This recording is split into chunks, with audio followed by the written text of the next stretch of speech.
Okay, here we are, Matthew Russell Lee, Inner City Press, here at the Southern District of New York Courthouse, and behind me, the office of the Southern District Prosecutors.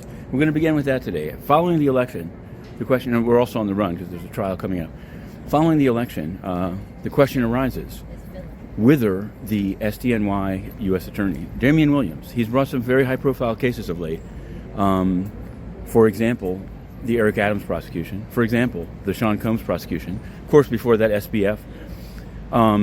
But probably he'll be on his way out if the path is any guide. But how does the new one get selected?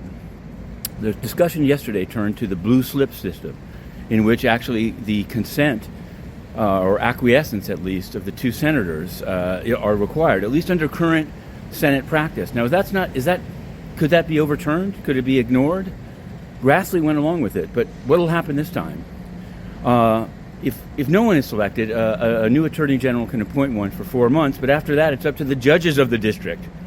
So to watch this space. How, in turn, will this affect the Eric Adams? Many people were saying Eric Adams was playing, hoping that his complaints about Biden's dealing with migration might result in a dropping of the case. He was filmed voting and saying, "I'm voting for Kamala." So we'll have to see. How would it affect the Diddy one? You'll have to, comment. Discuss, as they say. Now, today, you can see some photographers. Today, Rudy Giuliani is due here in the Southern District at noon. He's been ordered to come. He tried not to come. He said he couldn't come, that he had to stay in Palm Beach to do a podcast or radio appearance. But the judge was having none of it and said, "Get up here." At issue is the Mercedes that he was seen driving to vote in on Tuesday. But the New York apartment, I think he's turned over. He's pulled out to co-op. He's also tried to turn over a storage unit in Ronkonkoma, but the owner of the storage unit place is out of town, and the plaintiffs are having none of it. Meanwhile, a mysterious thing. Yesterday there was a filing by the plaintiffs in that Georgia collections case.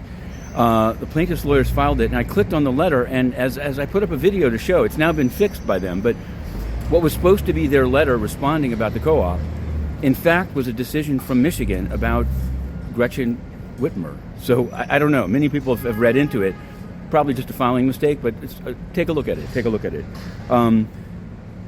Later, on November 12th, Tekashi 6ix9ine, the rapper, will be pleading guilty, but the judge has said he wants to know why the prosecutors and Tekashi 6ix9ine thinks that 30 days are enough time.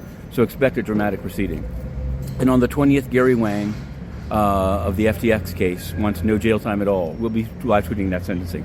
Meanwhile, we ran a UN scoop, this time about Colombia, totally corrupt mission in Colombia, and the photographers are setting up, and I'm heading in because we're here at the Southern District of New York. The UN is corrupt, and we will not rest, but today we're covering the court. To be continued.